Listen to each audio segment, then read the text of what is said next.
और हमारे श्री पंडरीनाथ भगवान, श्री विठल भगवान एक दीनहीन से ब्राह्मण का रूप धारण किया। फटी सी धोती पहनी, कुचैली मैली सी कुर्ता पहने और पुराना काला सा जनेऊ धारण किया और महाराज ऐसी तिलक सा लगा करके बिल्कुल दीनहीन, झुर्रियां पड़ रही मुखमंडल पर, और ऐसे हाथ जोड़ते भय इनके दुकान पर पहुंच गए। रूप रंग देख करके ही पहले तो ब्राह्मण देवता समझ गए, बोले अरे ये और आ गया, ये कुछ देना वेना तो है नहीं, मांगेगा। कहो तन पे नहीं लगता, चल दिए कलकत्ता, क्या करने आए हो? ठाकुर जी बोले बहुत गरीब ब्राह्मण हूं मैं, मेरी बेटी का ब्याह होने वाला है, अपनी पुत्री का ब्याह करना है मुझे, और मुझे ब्याह के लिए थोड़ी व्यवस्था चाहिए धन की। आप तो बहुत बड़े धनवान सेठ हैं, कृपा कर दीजिए ना, कुछ दे दीजिए मुझको, मैं अपनी बेटी का ब्याह कर दूंगा और थोड़ा ठीक हो जाएगा। या तो धन दे दीजिए, नहीं तो कुछ सामान दे दीजिए, सामग्री दे दीजिए, मैं उसी से कुछ ना कुछ तो व्यवस्था करूं।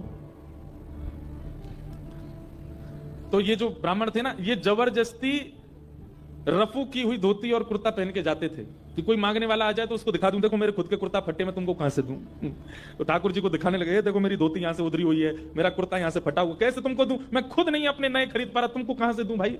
ये सब तो केवल बाहर का दिखावा है, मेरे पर कोई पैसा वैसा कुछ नहीं है, दूसरों का धन ले रखा है मैंने, भैया चलते बनो, कहीं और जाओ, किसी और से मांगो, भगवान करे तुम्हारी बेटी का ब्याह बहुत अच्छा हो।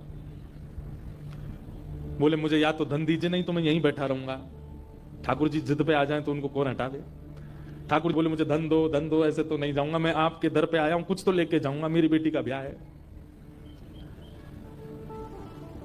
अंत में हार करके ब्राह्मण बोला देखो मैं ऐसे नहीं देता हूं, कुछ लाओ, मेरे पास गिरवी रखो, पैसा ले जाओ, और जब पैसा हो जाए तो पैसा देके अपना सामान ले जाना, तुम पे है कुछ देने के लिए।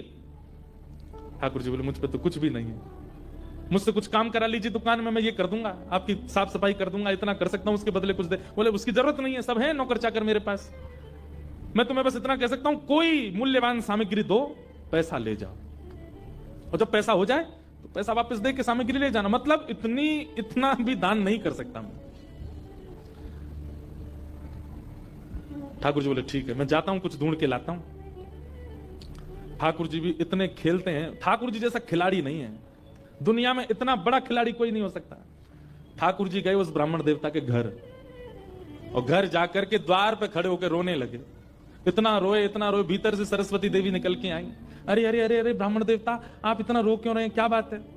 छोटी सी मेरी लाली बड़ी हो गई है, उसका ब्याह के लिए मैं बहुत दिन से वर ढूंढ रहा था, बड़ी मुश्किल से एक लड़का मिला है, अपनी बेटी का ब्याह करना है, बहुत जगह ठोकरें खा के मांगा मैंने, मुझे किसी ने सहायता नहीं दी, अंत में तुम्हारे द्वार आया हूं, यहां भी नहीं मिला, बेटी को क्या मुंह दिखाऊंगा, यहीं प्राण त्याग दूंगा, जहर मेरी जेब में ही रखा है। सरस्वती देवी तो बेचारी बड़ी भावुक, भक्त का इस स्वभाव है कि वो दूसरे की पीड़ा देख ही नहीं पाएगा, तब समझो वो भक्त है। जो दूसरे की पीड़ा देख ले और देख करके भी बिल्कुल उसका मन घबराए ना, मन बिल्कुल नेत्र सजलना हो, समझना उसमें भक्ति भाव उचित है नहीं। सरस्वती देवी तो रोने लगी, आंखें लाल पड़ गई, बोले भगवान मेरा मन, अगर मुझ में सामर्थ होती मैं पूरा घर आपको दे देती, पर मैं क्या करूं, मेरे पतिदेव इतना प्रतिबंध लगा के रखते हैं कि मैं स्वयं ऐसे रहती हूं, मैं आपको क्या दूं। ठाकुर जी अरे हाय राम, अब तो मैं जहर खाना ही पड़ेगा, निकालू कहां है। सरस्वती देवी रुकी रुकी रुकी, ऐसा मत कीजिए भगवान, चरण पकड़ूं आपके, मेरे पास एक ही वस्तु है। और तुरंत अपनी नाक की जो कील थी वो निकाली, और निकाल करके बोले ये ले जाइए, इससे थोड़ा बहुत धन आपको मिल जाएगा, स्वर्ण की है, आप अपनी बेटी का ब्याह तो नहीं कर पाएंगे पर कुछ व्यवस्था तो हो जाएगी आपकी। ठाकुर जी तुरंत, जहर भी पता नहीं कहीं गिर गया था, बढ़िया तुमने दे दिया, अब मैं कुछ कर लूंगा व्यवस्था। ठाकुर जी वो कील उसकी नाक की ले ली और सीधे गए उस ब्राह्मण की दुकान पर, देखो कितने उद्यमी हैं ठाकुर जी, और उसके दुकान पर जाके सीधा ले ले, और इसके बदले अब ला पैसा दे मुझको, तू कह रहा था ना कुछ सामान दो उसके बदले पैसा मिलेगा, ये ले सोने की कील नाक की, धर ले अपने पास, ला पैसा दे। ब्राह्मण देवता ने जैसी कील देखी, ये आपको कहां से मिली, बोले उससे तुझको क्या, तू तो पैसा दे। मुझे कहां से मिली इससे तेरे को मतलब नहीं होना, तू पैसा दे मेरे को, मेरी बेटी का ब्याह है, और अब मैं तेरे से भीख नहीं मांग रहा हूं, चीज रख के गिरवी तब ले रहा हूं, ला दे। बेचारा फंस गया, वो क्या करे, वो 3-4 बार सोचे, बोले मिली कहां से, बोले तू मत सोच, मुझे पैसा दे। कील उसने तिजोरी में अंदर रखी, ताला लगाया, और उसका जो धन होता था वो धन ठाकुर जी को दिया, ठाकुर जी ने जेब में धरी, निकल गए वहां से।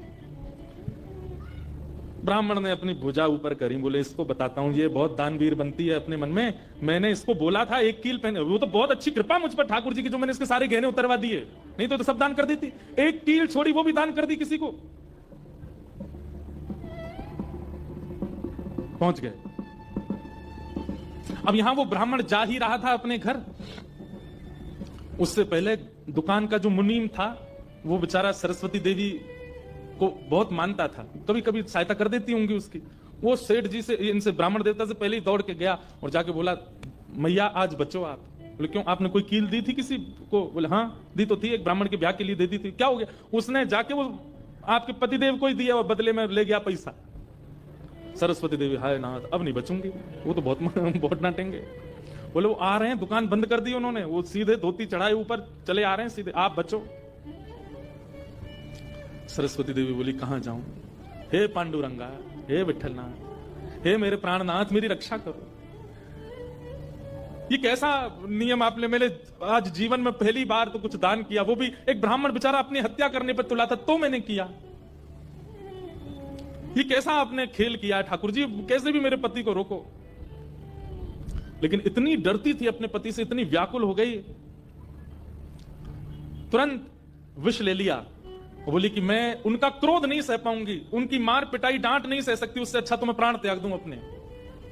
और श्री पंडित पांडुरंग भगवान विठल की सामने सुंदर चित्रपट था, उसी के सामने नेत्र सजल हैं, हाथ में विष का प्याला लेकर के, और बस देखती जा रही है। बोले नाथ मैंने किसी और उद्देश्य से नहीं किया, केवल एक ब्राह्मण की पुत्री का ब्याह हो जाए इसलिए किया,